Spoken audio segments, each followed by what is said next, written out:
This is the Motivated Business Show, hosted by me, Mark Terrell, the author of Motivated, the Reluctant Leader's Guide to Building a Business That Sets You Free. In my book, I share the 7-step process to get the measure of your business. MEASURE is an acronym that stands for Mirror, Evaluate, Action, Systemize, Unify, Review, and Energize.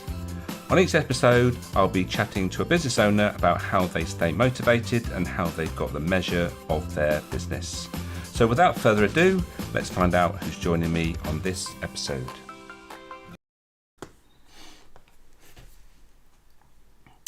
Hello and welcome to this episode of the Motivated Business Show with me, Mark Terrell. And today's guest, I've just been having a chat with him. I've never met him, although we had a little bit of a chat before a while back about what we were going to talk about. But I've just had a really interesting conversation with regards to how he's got to where he is today and what he does. And I think it's going to be really interesting with all the things that he's doing with regards to social media and personal branding. But before we get stuck into that, let's remind you that what I want to talk about is, firstly, I wrote a book and I will be referring to the 7-step process that I wrote about in that book. There's a chapter for each of the 7 steps, plus 2 other chapters as well about looking after yourself and enjoying the journey. So you can get that book either from myself directly or from the Amazon route, and you can also get the Kindle version if you go to Amazon. If you'd like to contribute to the podcast, any contributions are gratefully received, and you can do that by clicking through to my Buy Me a Coffee link. And if you feel that you want to buy me 2 coffees, then as a thank you, I will send you a copy of my book as a thank you for that. So any contributions with regards to that is well received and keeps the wheels running with regards to the podcast. So thank you for those that have done that already. Right, let's bring on our guest for today. Welcome, Anthony. Hey, Mark. So excited to be here. Yeah, I'm looking forward to the conversation. But before we get stuck into that, let's give you the opportunity to introduce yourself properly. Hey guys, my name is Anthony, and in my previous life before doing my own business, I was doing social media for brands like Just Eat and Pret, and then during the pandemic, I was like, I'll just do my own thing. So looked at the opportunities around, and I see just personal branding, social media, and LinkedIn. That's a space that I feel like I can really contribute to. So this is where I'm at now, is to help business leaders and anyone who wants to be more visible in their industry, to use personal branding, social media, and LinkedIn to be at the forefront of their industry. So really excited to be talking here. Interesting, yeah, it's going to be really interesting. And I'm going to pick up one thing you've already said there, and it's about visibility. So I think one thing we should think about and talk about is what stops people from being visible. I guess one of the reasons is they don't want to be, for some reason, want to be noticed, which is a little bit of an oxymoron. But what do you see as the biggest obstacles with regards to visibility? I think everybody deep down wants to be visible, regardless. And we can go all the way back to, even if you're a junior staff member, you want to be visible in your own team, in your own company. If you're a business leader, you want to be visible in your industry. We're always constantly want to be visible, but I feel like what stops a lot of us is a bit of confidence. Actually, it comes down to that, because I can talk to somebody again, an intern, all the way up to CEOs and CMOs. They'll always come down to a point where they go, "Oh, I don't know if my story is worthwhile telling. Like, what can I post that people are interested in?" I'm like, that's crazy. That's your experience, your journey is unique to yourself, and the things you learn is actually applicable and also valuable to other people. But until I guess you kind of do the exercise of mapping out what your story is and being and knowing what the value is that you're offering to people through telling your story, it's hard to sit down in front of a computer to write a post or a blog post or to do a video, because that self-doubt kind of just eats at you, right? Mm-hmm. And I just find it crazy that doubt actually sits in from everybody from the bottom to the top of the food chain, so to speak. Yeah. So I feel like that's what holds a lot of us back. And a Yeah. lot of us holds and not that confidence comes from a few things. One, that the not knowing what to say, the fear of being judged actually is something that you wrote a book, and I feel like that's also it's a huge step, right? Hmm. And I think a lot of people don't write books because of very similar reasons, because it's like, what if people read this and they have like an opinion that's different to mine, and what if they publicly blast me for it? It's like, no, just if you're confident in what you're offering, in your story, in your journey, learn how to tell it well, right? If it's in a book form, write a book. If it's on LinkedIn, do a LinkedIn post. If it's on TikTok, learn how to do TikTok well. And if you can have confidence in your story and confidence in how you're telling the story, you're going to see a massive difference. Yeah, I guess this is, and this links in really nicely, I guess, with regards to personal branding, and your story is the key to that, isn't it? Understanding why you do what you do, and what were the catalyst to make you do what you wanted, what you're doing at the moment. That's always an interesting conversation I have with anybody, whether whether they're setting up a business or actually whether they're actually in an organisation. There's always something behind what they do. And so, what is it that actually drove you to do what you do? Because that's be an interesting insight, I think. Yeah, I mean, in my intro, I was I've been in social media for like 13 years now. I've done it for. It actually started off in the charity sector. I actually then fell into the charity sector and did online stuff for Bernardo's, and then strictly social media for Save the Children. And then I moved into the commercial sector, and then I started doing it for Just Eat and those guys. Hmm. And throughout all those experiences, it's always been about feeling the impact that you have on your storytelling, letting the other side connect with you as either a charity, a cause, or a business. And what I've noticed is that uh, the connection rarely comes from when you're trying to sell your product, so to speak, right? Trying to say like, "Oh, buy this, buy that," and it's like, well, guys, if it's a sandwich shop, which I've done, it's like I already know what you sell. Like that's why I came in here for. Hmm.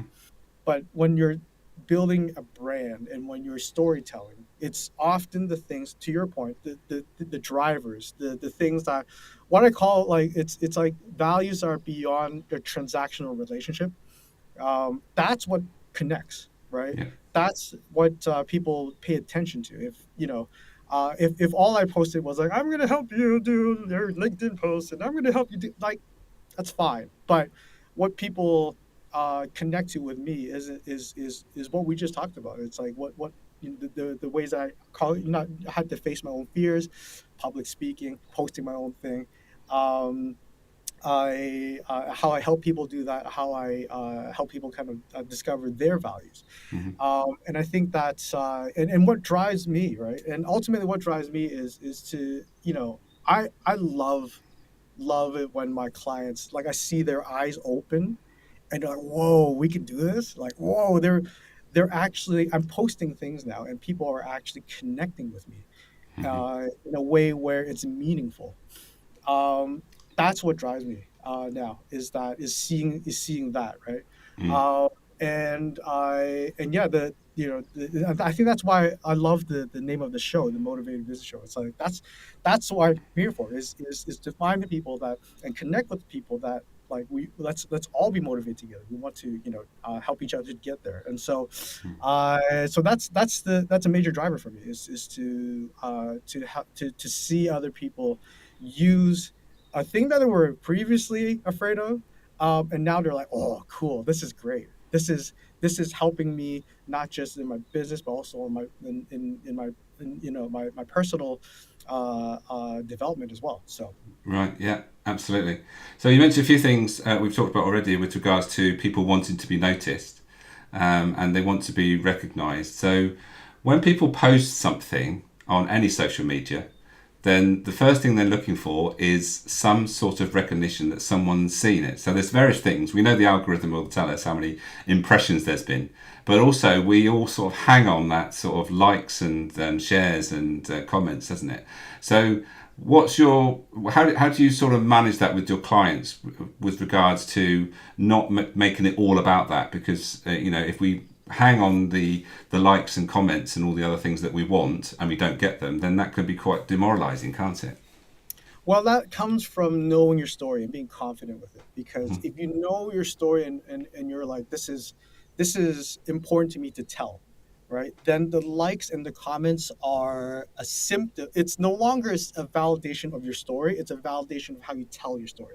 I think that mindset is very different, and it's very freeing actually, because yeah, again, to your point, it's like when I especially when you're like, I spent 4 hours on this post, I want someone just to like it, like please like it. And when no one does, you're like, am I not worth, do I not have something interesting to say? The truth is you have something incredibly interesting to say that you spent 4 hours writing. The problem isn't what you have to say, the problem is how you told it, right? And so when you can separate the two, all of a sudden you see those stats a little differently, right? Because I think the engagement is actually incredibly important to how far your post can go, right? Yeah. You can have a post that says the exact same thing, but because it's edited differently, one can have 300 reach, the other can have 1,000 reach, and I've seen that with my own content, right? Yeah. And yeah, so especially in the beginning, don't get too hung up on the likes and the comments and the stats. What you should be hung up on is how to tell your story and identify that. That's the first step I do with my clients is I go through what I call like a starter kit with them, and I ask them questions about who they are, why they started a business, what gets them out of bed, right? A lot of these things, a lot of people don't think about when they're posting for their own personal brand, because we're all wired to go, what's going to get my next sale, or what's going to get, how is it going to further my business or career? But in actuality, it's those values that's going to connect people so you can tell those other stories. And so you got to surface those, you got to be confident with those. And then we start looking at the content that comes from there. And then the stats now have meaning, because we're no longer using those stats to validate your story. We're using those stats to go, well, can we tell the story better next time? Um, and um, and that's what all the algorithms I feel like are leaning towards direction. I think that's the effect that TikTok has had. Actually, Right. Yeah. Yeah. ironically, it's currently going through a process of maybe being banned in America. We don't know, We don't know now. but it's the power of that form of algorithm has transformed all the social media platforms. No Yeah. longer is it that you have to have a big audience to get your content seen or your voice heard. It's if you have a good story, if you told it well, then it'll be rewarded with reach. Yeah. And I think that's incredibly powerful, right? I've got clients who's got 2,000 followers at posts that got 10,000 impressions, and it's not because of some magic hack. It's exactly what we said. It's Yeah. knowing that story and telling it well, and that's the Yeah. combination.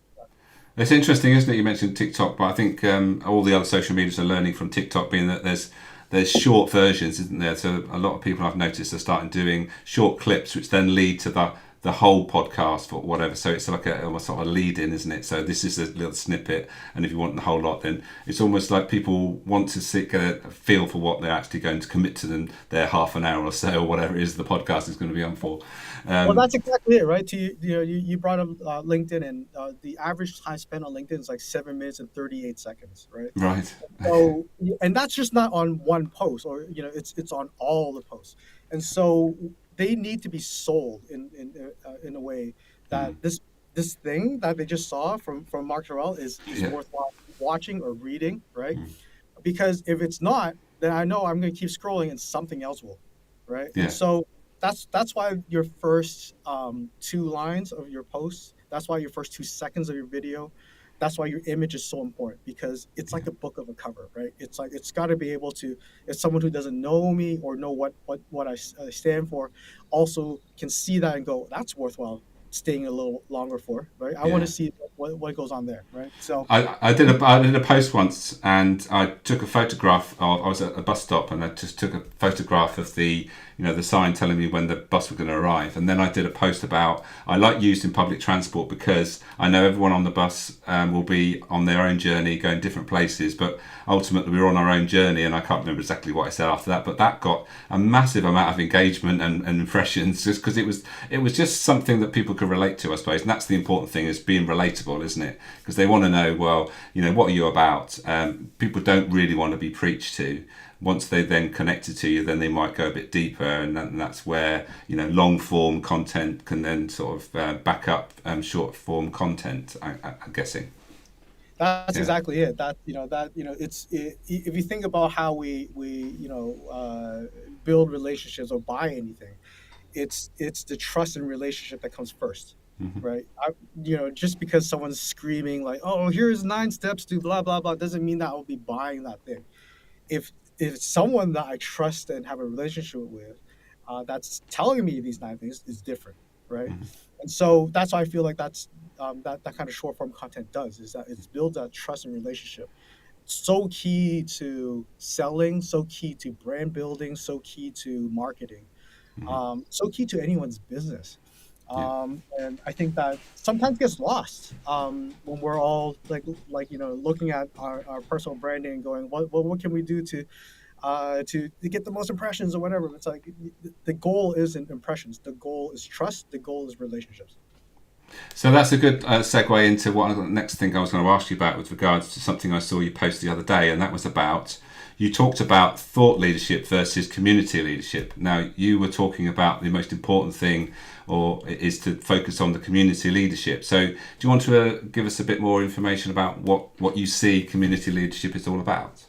Yeah, I think again, but I don't know who wrote the book on on LinkedIn or personal branding, but a lot of times when we think about these terms, right, we immediately think, oh, I gotta write a 5,000 word essay on this topic, and I need to be seen as a thought leader, and I. And I think that back in the day, and back in the day, I mean probably about a year ago, uh, we're able to kind of use a lot of that content to build personal brands, because that's okay. But um, I think with the advancement of AI, that makes it incredibly hard to just build a brand on, because technically I can ask AI to write something about a subject I have no idea about. Like I could probably write you 4,000 words right now on how the best weather conditions to farm carrots in. I have no idea what where does to even start with that. But I have a tool right now that can fake my way to it, right? And so I Yeah. think as more and more people are going to try and basically cheat their way into becoming a thought leader, becoming creating something that seemingly is worth of value. And as more people do that, as we get saturated with that in our feeds and with what we read, it becomes really hard to trust a piece of expert content on face value. If I don't know you, if I don't have that trust and relationship with you, and so I feel like that thought leadership without what I call community leadership is going to be hard to sell to people. Community leadership is what we already do as business leaders, right? We don't lead a business by sitting behind a computer and writing 5,000 word essays. We do that by building relationships with people. We go to clients, we see them, we have a laugh, right? We share things, we go to different events together. And so those are all stories that are that kind of validates the impact you have with your community, the impact you have with your industry, that AI can't replicate. They can't fake that. They can't fake the energy you bring to the room. They can't fake the fact that you spoke at an event, and that you had great responses and great conversations, right? And so that I feel like is an increasingly important part of content. Whether you do it on LinkedIn, whether you do it Mm, on TikTok, whether you do it on Instagram, I don't even where else, wherever else you do it, emails, doesn't matter. That's a part of the story that needs to be told. mm. And I think that that's not being spoken enough. Yeah. Um, I saw someone actually post the other day said that they're going to do more videos because when you do a video, I'm assuming this is the case because I don't know that much about AI. There's more chance that you actually are going to be authentic because they see your mouth moving as opposed to just writing. Because let's face it, as we've just alluded to, AI can do a lot of the things that we used to do a lot quicker.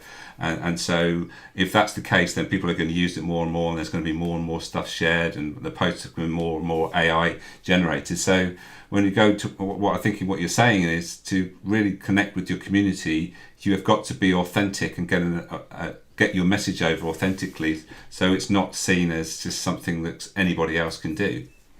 Yeah, and the authenticity comes from the relationship, telling the relationships that you're building, telling the impact you're having, right? It doesn't always have to be video. I think, I mean, AI videos come a long way as well, Mm, uh, and it's in the next year. I suspect we're going to look at it, and our jaw is going to drop even further from what it's going to about to do. yeah. But um, but I always think that if you're going to events or if you're seeing a client, ask for permission to take pictures, selfies. Make sure you're a part of that story. Mm, If you have those assets, you can tell those stories. Without those assets, you can't tell those stories. And so don't be shy. mm, Grab as much assets as you can, visual assets as you can that helps tell that story. yeah. If you're comfortable with video, great. If you're not, take a picture, right? Don't think too hard about like, oh, can AI could replicate this? Like, just do it, right? Mm, Because right now, the fact that you're showing up is important, right? yeah. And the fact that you're showing up as you is important because that's what's going to trump all those people that are just faking it with AI. Yeah, and that's an important message there, not to get hung up about it. Because that reminds me, actually, I was at an event a couple of days ago. Are you familiar with the guy called Levi Roots? Yes, Yeah. yes. So he was famous because he went on Dragon's Den, and he shared the story of when he was going on there. When he was telling all his friends and family. So his friends and family were telling, "Oh yeah, well yeah, do that. Talk about your business, but for goodness sake, don't take your guitar." But we know that the reason why he was successful is because he was noted because he actually come into the den singing his song about his reggae sauce.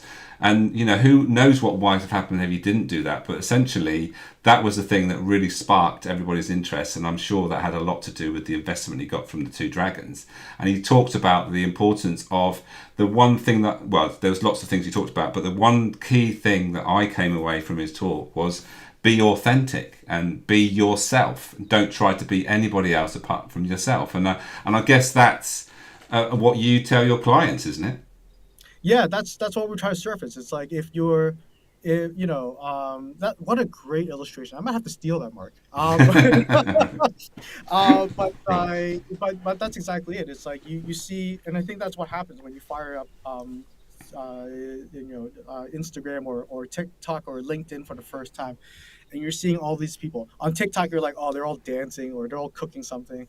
Mm, On LinkedIn, you're like, oh my gosh, these guys are so loud and so always selling something. Do I have to be like this? And that's, I suppose, back to your first question, was like that actually is some of the things that hold us back. It's like I don't want to be this thing that I don't that's looks successful, but the truth is it's they're successful and they sound like that because they figured out their story and how to tell it. Now let's figure out what your story is and how to tell your story because it's unique, right, mm, to you. If I want to relate back to experiences I've had doing social media for brands, that was a big culture shock when I moved over to Pret and did their content for the first time because previous to that I was doing a lot of newsjacking. And that was successful. Just being humorous in kind of cultural events through social media. Great. Pret then said, no, we didn't want any of that. We have a story to tell. We care about our ingredients. We care about our people. We care about the homeless. Those are the stories I want to tell about. And it took my brain some serious rewiring to go from, oh, let's do, newsjacking, to, right, let's tell that story. And I felt that firsthand. That's where I learned it from. Is I felt that firsthand, that if you can just be very confident about your story and tell that, that's going to be better than any algorithm hack or any cheat that you see on online. Because if you've done something with meaning, if you've done something with motivation, that's going to connect, and it's going to be connecting with in ways that you don't expect to. So I think that, and with people you want to connect with, actually, I think that's a Yeah, key. well, I was going to say what you've described there is values of the business, isn't it? And that's the important thing. Is that if we see something that is completely opposite to what we'd expect, then it actually just blows our sort of perception of the company. So it's important to make sure those values that are being actually portrayed in our marketing, which you talked about a big multinational corporation there, but when it comes to ourselves, who are working for ourselves, then it's just as important. It's to making sure we're consistent, we have a clear message, and actually the things that we do are in line with our values. 100%. You're so much more likely to work with somebody you connect with, right? And you're so much more likely to work with somebody who's on the same lane with you. If you care deeply about the environment, you're gonna connect with somebody who has the same values, and you're gonna choose to work with somebody that leans the same way as well. And so I feel like we do ourselves a disservice by not opening up our values to the to our stories, to our content. Yeah. And to your point, that's what's going to connect people to you, and get you business, get you trust, get you those relationships. Connect with what we've been talking about with regards to where it sort of fits in with regards to the 7 steps. So the 7 steps always start here, understanding yourself. So if you are having trouble with regards to that personal branding thing, just I would suggest maybe you just need to understand yourself a bit better. And there's lots of ways you can do that. You can understand your personality style, you can find your motivations, you can find your character strengths. That's a great way to start with regards to understanding yourself. And it might actually, sometimes the biggest learning with these things is the things that are come up as your weakness. So definitely with regards to motivation, I'm going to talk about motivation in a little bit, but with regards to wanting to do something, because motivation is the reason we do something. And if we are holding back from doing the things that our business needs, and what does our business need? It needs to be marketed. You need to make sure that you're getting noticed. And this is what Anthony can help you with. Then what's stopping you? So yes, you can get some help from Anthony. I highly recommend get some support with regards to a coach. But also, what you've got to do is go deep and say to yourself, well, what is the barrier within me that's actually preventing me doing the things that maybe someone's telling me to do? And that's where motivation fits in. So mirror, understanding yourself is key. Evaluation is also important with regards to stepping into the evaluating, well, what am I going to do? What am I going to deliver? What is the problem I'm going to solve? And that could be linked to your motivations with regards to what you've experienced. I think most people I talk to, when they set up a business, it's to solve a problem that they've already overcome, so they want to help more people overcome that problem, or it's something they've definitely experienced themselves. So evaluation is a key step here, and all the other steps are important, but as we go on, we've got to try things out, and then we've got to systemize them as in we realize that they're vital for our business. But I mentioned about motivation, so this is the 9 motivations to work according to the motivational map model. And I'm just going to highlight 1 or 2. So here's the STAR motivator. So you'll see it's one of the relationship motivators. We have all 9 motivators within our psyche, so we need all 9, but we need them in different amounts. And so what I find quite often is that, especially solopreneurs, people that set up on their own, when they have a low STAR motivation, that basically tells me they're not really wanting to promote themselves and seek, as it says there, recognition. So that's a big indication that they need more help with regards to getting out of their way, with regards to getting noticed, potentially if you want to get noticed on maybe social media, etc. And also, I think it's worth mentioning what I see as the expert. sometimes can get in our way. So when we are an expert in something, sometimes we know too much and we assume people know things that we know. So one of the things that I have to help my clients with sometimes is actually say, well, actually, I don't think many people do know that, and I think you need to talk more about that, because I think you're taking that as something that you take for granted, but actually it's not in most cases. So there we are, just a little bit of a look into the 7 steps, and particularly motivation in this case. Any comments you've got to make on what I've just said, Anthony? No, your last part actually is so key, because it's experienced by everybody across any industry, because we're so knee deep in what we know, and we're always surrounded by people who are also knee deep in what we all know, and we forget that we are amazing.